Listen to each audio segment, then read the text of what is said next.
Ito ang kasaysayan ng isa sa pinakamaganda at pinaka-controversial na bomba star noong 1990s. Sino kayang artista na wholesome ang image ang kanyang nakatsurvahan? Binibigyan nga ba siya ng milyon-milyon ng mga controversial niyang nakakarelasyon? Bakit namatay? Lahat ng nagiging asawa at jowa niya. Kilalanin natin si Angeline Samonte Yap, o mas kilala bilang Katrina Paula. Tara, alamin natin sa history. Ang aming mga babanggitin sa video na ito ay galing sa iba't ibang online sites, articles, at interview ni Katrina Paula. Panimula, si Katrina Paula o Angeline Samonte Yap sa totoong buhay ay isa sa pinakakilalang daring na bomba star noong dekada 90. Kilala siya sa mga maiinit na pelikula gaya ng Sa'yo ang Sarap, Akin ang Hirap, Nag-aapoy na Langit, Mapupulang Rosas, at marami pang ibang nakakakiti ng utak na pamagat. Sa edad na 18 taong gulang ay nagkaroon na ng 2 anak si Katrina sa kanyang asawa na si Anthony Yap, na may-ari ng ilang nightclubs gaya ng Metallica at Paradise Nightclub. Pagiging escort. Bukod sa kailangan niyang buhayin ang kanyang 2 anak, ay nais pa rin ni Katrina na makatulong sa kanyang mga magulang at kapatid. Dahil sa kakulangan ng mapagpipili ang trabaho ay pinasok niya ang pagtatrabaho sa bar. Ayon sa kanya ay naisipan niya itong pasukin kahit na may asawa siya, dahil ang gusto ng kanyang asawa ay siya at mga anak lamang nila ang susuportahan. Ayaw din naman niyang ipanghingi ang pambili ng gamot ng kanyang mga magulang at pang-araw-araw ng kanyang mga kapatid. Bukod dito ay nagpakatotoo din siya na kapag may bago ay nais din naman niyang magkakaroon siya nito, kaya kailangan ay may kinikita siya. Naging dahilan ng hiwalayan nilang mag-asawa ang pagpasok ni Katrina sa bar. Sa Lexus sa may timog siya unang nagtrabaho bilang GRO o Guest Relations Officer. Hindi pa siya nagsasayaw noong panahong ito dahil kapapanganak pa lamang niya at medyo chubby pa siya noon.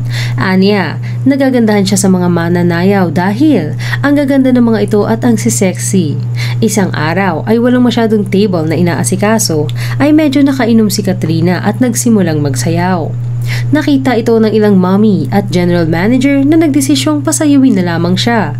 Dito ay gumamit siya ng stage name. Una ay Antoinette, bago naging Crystal, bago naging Sunshine, na kinuha mula sa aktres na si Sunshine Cruz na nasa kasagsagan ng kasikatan noong panahong iyon. Sa Pegasus siya sumunod na lumipat, kung saan naunang nagtrabaho ang isa pang aktres na tinawag niyang Ate Osang o si Rosana Roses. At kapag walang masyadong guest doon ay lilipat siya sa Lexus at sa iba pang bar na hindi kasing kilala ng mga ito kung kailangan. Ayaw ni Katrina na wala siyang kikitain dahil aniya ay may binubuhay na siya. Nang tanungin kung hindi ba nahahalata ng mga customer niya na siya ay mayroon ng anak, ay hindi naman daw dahil inosente pa ang kanyang muka. Kahit aminin niya ito ay sinasabihan siya na baka mga kapatid lamang niya ang kanyang 2 anak. Nang tanungin naman kung kinukuha ba siya dahil naaawa ang kanyang mga parokyano, ay sinabi ni Katrina na hindi naman, ngunit mayroong maliit na factor na maaaring mayroon. Ngunit tinapos niya ng, alam mo naman ang gusto ng mga lalaki. Bagamat isang bar o club owner ang kanyang asawang si Anton, ay hindi sumagi sa isip ni Katrina na doon magtrabaho. Marahil daw ay baka hindi pa gaanong seryoso sa kanya si Anton noong panahon na iyon. Aniya, kasi siguro hindi siya ganun kaseryoso sa akin noong panahon na iyon.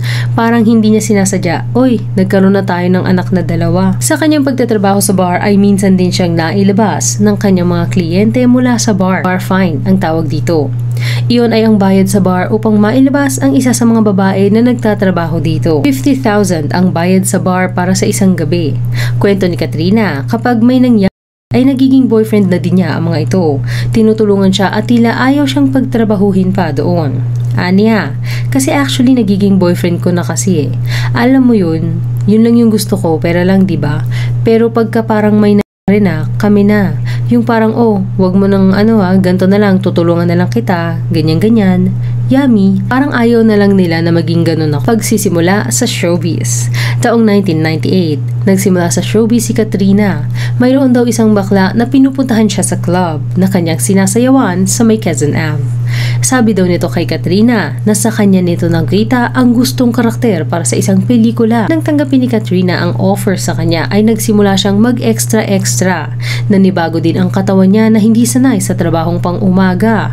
Minsan daw ay 7 AM ang call time kahit gabi pa kukunan ang kanilang eksena. Ngunit ikinatutuwa naman niya ang pakiramdam na parang artista na talaga siya. Bit-bit ang kanyang sariling gamit at magandang makeup box. Bagamat hindi kasing laki ng pagsasama sasayaw, ang kinikita niya ay tiyanya-tiyaga pa rin ito ni Katrina hanggang sa tuluyan na siyang mapansin at pagdating ng 1999 ay pinagbidahan niya ang kanyang kauna-unahang pelikula na Sa Iyo Ang Sarap, Akin Ang Hirap. Dito na siya simulang nakilala ng mga manonood. Mula nito ay kalibat kanan na ang offer sa kanya. Ayon kay Katrina ay nagawa pa lang siya ng pelikula ay mayroon ng layout para sa susunod nilang proyekto. Sa panahong ito ay Pito-Pito Films ang tawag sa mga pelikula na nilalabasan ng mga kagaya ni Katrina. Mga low-budget films na natatapos sa loob lamang ng 7 araw. Naging mabenta ang itsura ni Katrina na may pagka-inosente na mas lalong kumikiliti sa pantasya ng mga kalalakihan. Ngunit kinailangan niyang itago na mayroon siyang anak. Inaangguluhan lamang ng kamera ang mga kukuhaan para hindi makita ang stretch marks ni Katrina. Matagal ding itinago ni Katrina na mayroon siyang anak sa pangamba na baka mabawasan ang mga offer sa kanya, lalo na at dito siya nakuha ng pantustos nila ng kanilang mag-anak. Sa kanyang personal na buhay naman, matapos ang 1 taon ay nagulat na lamang ang kanyang asawa nang makita siya sa dyaryo nakakarampot lamang ang saplot.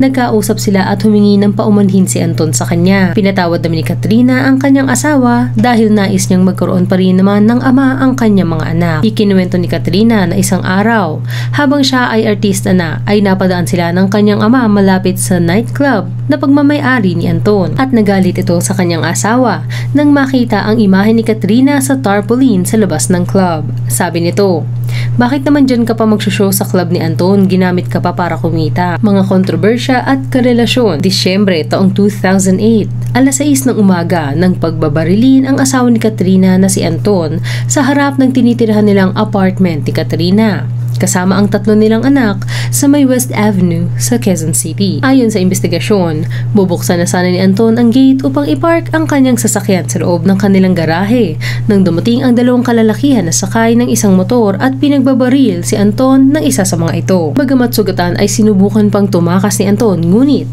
pinaputukan siyang muli ng lalaki na tuluyan na niyang ikinamatay. Agad naman tumakas sa mga suspect. Natutulog si Katrina nang maganap ang pamamaril. Tinitingnan ng pulisya ang isang Steve Henares bilang posibleng suspect at may motibo na patayin si Anton. Nauna nang nagkaroon ng pagtatalo si Anton at Henares matapos mapag-alaman ni Anton na nanliligaw ito kay Katrina sa pamamagitan ng text message at kinumpronta niya ito sa telepono. Ayon kay Superintendent Marcelino Pedroso Jr., tinitingnan nila bilang isang lalaking nagngangalang Steve Henares bilang may motibo sa pagpatay kay Anton.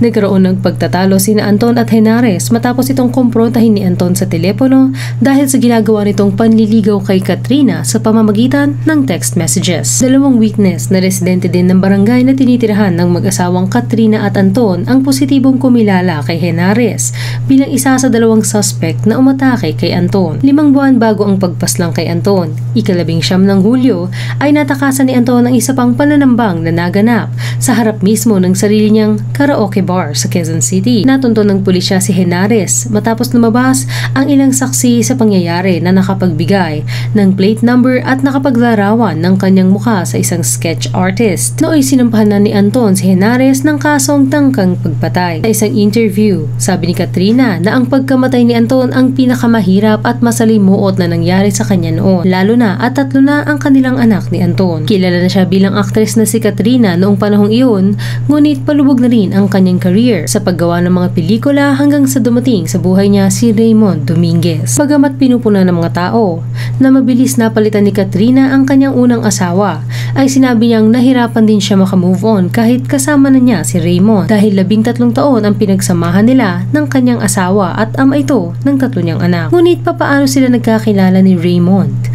Buhay pa si Anton nang makilala ni Katrina ang kanyang magiging ikalawang mister na si Raymond Dominguez. Isang araw habang nagmamaneho ay di sinasadyang naharangan ni Katrina ang sasakyan ni Raymond. Mabilis ang takbo nito kaya nang maharangan ni Katrina ang sasakyan ay napabigla ang preno nito. Dinig na dinig ang pagkaskas ng gulong at amoy na amoy ang usok mula dito. Binaba ni Raymond ng bahagya ang kanyang bintana At gayon din naman si Katrina na humingi agad ng pamanhin. Sinundan daw ni Raymond ang kanyang sasakyan sa kahabaan ng Quezon Avenue at nagsignal ito ng ilaw sa gasolinahan ng Caltex. Kinabahan na si Katrina dahil baka marahil nagalit ito dahil nakaskas maigi ang gulong sa ginawang pagpreno. Pumarada si Katrina at pinuntahan ng sasakyan.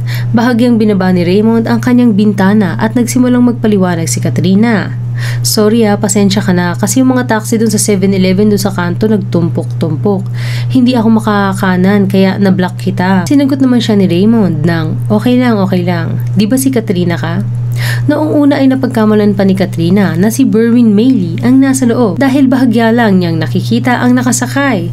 Kaya't nasabihan niya pa ng, "Go ka Berwin ha, niloloko mo pa ako ha." Ngunit nagtaka ang lalaki kung saan napagtanto ni Katrina na hindi siya si Berwin. Muling humingi ng pauminhin si Katrina at hiningi na ng lalaki ang kanyang numero. Binigay naman ito ni Katrina, ngunit laking gulat niya nang maya-maya pagbalik niya sa kanyang sasakyan ay tumawag ito. Nang tanungin ni Katrina ay sinabi na nasa kabilang linya na siya si Raymond. Hindi binibigyan ni Katrina ang tunay niyang numero, ngunit marahil sa kaba ay naibigay niya ito kay Raymond nang hindi sadya. Dumating sa puntong nagde-date na sila ni Raymond. Aminado si Katrina na nagpa-flirt siya, ngunit pinaalalahanan niya si Raymond na hindi maaaring maging sila dahil siya ay mayroon ng asawa at anak, kaya hanggang pagde-date lamang sila. Ikinuwento niya na minsan ay nasabi niya sa kanyang pagdarasal, "Lord, kasalanan ko ba na maging malandi ako? Di ba parang ito talaga ako eh. I'm sure dumarating din niya sa ibang babae. Hindi lang katulad ko na meron na silang asawa, kailangan pa nilang lumandi sa iba para sa pera. Huwag magpaka-plastic yung iba dyan," dagdag pa niya. Nang mamatay si Anton ay si Raymond ang tumulong sa kanya at sa kanyang pamilya. Maging sa pag-aaral ng kanyang mga anak kay Anton ay nakatulong din ito. Gaya ng kanyang nasabi ay natutunan na niyang mahalin si Raymond. Ngunit hindi siya tumigil na magtrabaho para mayroon pa rin siyang sariling pera. Nagsoshow pa rin siya sa mga lugar gaya ng fiesta, ngunit hindi ikinatutuwa ni Raymond ang mga malalaswang performance ni Katrina. Kaya naman, para tumigil si Katrina sa pagsoshow ay tinanong niya kung magkano ang talent fee nito at siya na lamang ang magbibigay. Nasa 20,000 ang bayad kay Katrina bawat show na kanyang dinadaluhan. Aniya, dumating si Raymond sa buhay ko. Tinulungan niya ako at bagets, isipin mo bagets siya, bata. Sabi ko, ba't ang daming pera nito? Ba't ako tinutulungan nito? Diba? So sa sobrang pagtulong niya sa pamilya ko, naging love ko na rin siya, pero yung una kasi ang hirap talaga eh. Noong panahong iyon ay alam naman daw ni Raymond ang mga pangangailangan ni Katrina at ni kailanman ay hindi niya kailangang manghingi kay Raymond. Kusa daw itong nagbibigay sa kanya. Naging masaya naman ang umpisa ng kanilang pag-iibigan hanggang sa makulong si Raymond. Nang hiram umano ito ng pampiyansa kay Katrina na noong panahong iyon ay mayroong itinatabing 800,000 pesos mula sa namayapa niyang asawa na si Anton. Ayon kay Katrina, iniipit niya ang pera na iyon para sa mga anak nila na naiwan ni Anton. Siya lamang ang makakapag-withdraw nito dahil siya ay legal na asawa ni Anton. Itinago din ito ni Katrina sa pamilya ni Anton dahil aniya ay siya ang sinisisi ng mga ito sa pagkakasawi ng kanyang mister. Pilit kinukuha ang lahat ng naiwan ng kanyang asawa. Sa awa niya ay ipinahiram niya kay Raymond ang 800,000 pesos. Nangako naman ito na babayaran siya ng doble, ngunit natuluyan ng makulong si Raymond at hindi na naisipan ni Katrina na mababayaran pa siya nito. Hanggang dumating ang panahon na tanungin siya ni Raymond kung may account ba siya. 1.5 million pesos ang ibinalik ni Raymond bilang bayad sa kanyang utang na ipinangako niya na kanyang dodoblehin kapag nabayaran na niya. Ipinambili ni Katrina ng bahay sa Parañaque ang 1.3 million nito at pinampaganda ang iba pa. Sa umpisa ay hindi umano alam ni Katrina na isang carnapper si Raymond dahil nagbabuy and sell naman talaga ito ng sasakyan. Ngunit kinutuban na siya nang pumutok ang balita kay Raymond. Aniya, hindi ko kasi pwedeng sabihin na alam ko lahat eh. Pagkasama mo yung isang tao, meron kang kutob sa kanya. Nararamdaman ko iba-iba sa sakyan mo eh, tapos may pera ka. Oo, andun ka sa buy and sell. Nagba-buy and sell naman talaga. Dumating yung oras na bigla na lang pumutok. So ganun, sobrang hirap noon sa akin, pati mga anak ko apektado doon. Sa panahong makulong si Raymond ay 6 na buwang buntis na si Katrina sa kanilang anak. Mabilis na kumalat ang balita na isang leader ng carnapping syndicate ang karelasyon ni Katrina. Gulong-gulo si Katrina sa mga nangyayari. Tinanong niya si Raymond kung totoo nga ba ang mga ito. Ngunit hindi kailanman umamin si Raymond kay Katrina. Kwento ni Katrina, Syempre natakot ako, buntis kasi ako noon eh. Buntis na ako, gusto ko na siya hiwalayan, tapos parang gusto ko nang ilabas agad yung nasa loob ng tiyan ko, na bakit ako nandito? Bakit may kasama pala akong ganto? So kinausap ko siya na maayos, sabi ko, Mon, bakit naman ganyan? Ano ba tong nangyayari na to? Totoo bang carnapper ka? Ang sagot lamang ni Raymond, sabi niya, hindi totoo yan, ewan ko dyan sa mga yan. Nang tanungin ni Katrina kung bakit nasa pahaygan ang kanyang picture ay, ewan ko, di ko alam. Lamang ang sagot sa kanya ni Raymond. Sinuportahan ni Katrina si Raymond maging sa loob ng kulungan. Araw-araw niya itong dinadalaw, bitbit ang kanilang anak. Gatas nito, pagkain at dabit ni Raymond. Aniya, alam mo kung ano yung pinakamahirap doon? Yung magpunta ka ng kulungan. Nakapila ka, umalis ka ng bahay, mabango ka. Pipila ka, pawisan ka na, di ba? Parang ang asim na lahat ng meron. Tapos bitbit ko yung anak ko, bitbit ko yung gatas, diaper, pagkain ni Raymond, damit ni Raymond na bagong plansya, di ba? Dalawa lang po yung kamay ko, pero ginawa ko talaga yun. Paminsan-minsan ay nag-overnight din si Katrina sa kwarto ni Raymond sa Bilibid. At may mangilan-ngilang pagkakataon na siya ay natitili doon ng isang linggo. Lalo na kapag may okasyon gaya ng birthday at Pasko. Taong 2014, sa pagtumal ng kanyang karera bilang artista ay naisip ni Katrina na makipagsapalaran sa Japan. Dito na sila nagkaroon ng hindi pagkakaintindihan ni Raymond na napasabing, kung gusto mo ganyan, sige, hindi ka naman pinapabayaan. Ngunit ang gusto ni Katrina ay siya mismo ang kikita ng ipambubuhay niya sa kanyang pamilya. Una niyang ginawang business ay ang pagbebenta ng mga branded na bag gaya ng Louis Vuitton. At kada isang bag ay kumikita siya ng 20,000 pataas. At ang pinakamalaking kinita niya ay 70,000 para sa branded bag na ito. Sumunod naman ay nagnegosyo siya ng pagbebenta ng alahas. Ang iba ay binili niya sa sanglaan at ang iba naman ay binigay sa kanya mula Japan. Taong 2015 ay nagkahiwalay na sila ng tuluyan ni Raymond. Ngunit nanatiling nag-uusap at magkaibigan para sa kanilang anak. Kinasal na din daw ito sa iba. Nag-iipon si Katrina mula sa mga nabebenta niyang bag at alahas. Mula sa ipon niyang ito ay sakto namang may nag-alok sa kanya ng 151 square meter na lupa sa may EDSA Muñoz sa halagang 7 milyong piso. Mabait naman daw ang may-ari kaya pumayag itong kalahati muna ang bayaran ni Katrina. Una niyang binayaran ang 4 na milyon sa ibinentang lupa sa kanya at ang iba naman ay ipinagpatuloy niya ng pagpapagawa sa building ng pampaupahan. Dahil ubos na ang kanyang ipon ay nag-apply papuntang Japan si Katrina bilang isang singer. Ngunit hindi sumasapat ito para makapagpatayo siya ng building at mabayaran ang kulang pa niya sa lupa. Kaya nag-isip siya kung ano pa ang maaari niyang gawin para kumita. Naisip ni Katrina na magsayaw ng walang pang-itaas hanggang sa nainlove sa kanya ang isang Hapon na pinangalanan niyang Satyo. Naging nobyo ni Katrina si Satyo. Ikinuwento ni Katrina dito na nakabili siya ng lupa sa Pilipinas at gusto niyang gawing paupahan. Ngunit wala siyang pondo para dito. Pinahiram siya ni Satyo ng 2 milyon. Aniya, pero ang mga Hapon talaga hindi sila after kung saan eh. Wala pang sa amin nun may 2 milyon ako. Pinagpatuloy ni Katrina ang pagpapagawa ng building at ina-update si Satyo habang ginagawa ito. Sinabi niyang pagbalik ng Pilipinas ay ipapangalan nila ito sa kanilang dalawa. Ngunit nang nilakad na nila ang paglipat ay napag-alaman nilang hindi pala pwede. Maliban na lang kung sila ay ikasal. Pumayag naman si Satyo na kay Katrina muna ipangalan ang lupa upang wala nang maging problema pa. Hindi nagtagal ang relasyon ni Satyo at Katrina dahil namatay na si Satyo. Dahil kailangan pang bayaran ang natirang 3 milyon sa lupa at para matapos ang finishing ng kanyang apartment building ay ibinenta ni Katrina ang bahay na binili niya sa Parañaque sa halagang 8 million pesos. Ang orihinal na bili ni Katrina sa bahay ay 1.3 million na kanyang pinaganda at pinagawa ng high ceiling at iba pa. Natapos ang apartment building ni Katrina at mayroon itong 21 pinto. 10,000 ang upa kada pinto. Nang kalkulahin ng isang nag-i-interview ay nasa mahigit 200,000 pesos ang kinikita ni Katrina, ngunit nauubos ito dahil marami siyang sinusuportahan. Ika-19 ng Pebrero 2021, natagpo ang walang buhay si Raymond Dominguez bandang 6:20 AM nang buksan ng mga jail guard ang maliit na kwarto ni Raymond matapos na hindi ito sumagot sa pag-check ng mga inmates. Ayon sa isang source ay kumonsulta sa isang doktor sa loob ng bilangguan si Raymond bago ito mamatay at nakaschedule schedule para sa mga blood test nang ito ay matagpuan sa kanyang kwarto kinabukasan. Patong-patong din ang mga problemang medikal ni Raymond mula nang siya ay makulong. Mayroon siyang asthma, diabetes at hypertension. Bukod pa dito ay 2 beses siyang nagpositibo noong 2020 sa COVID-19. Ayon sa medical legal na inilabas ng Bureau of Corrections ay cardiac arrest ang ikinamatay ni Raymond. He had a heart attack. Then he had difficulty breathing. That happened because of the cardiopulmonary arrest, sabi ng Bucor spokesman Gabriel Chaclag sa isang interview sa radyo.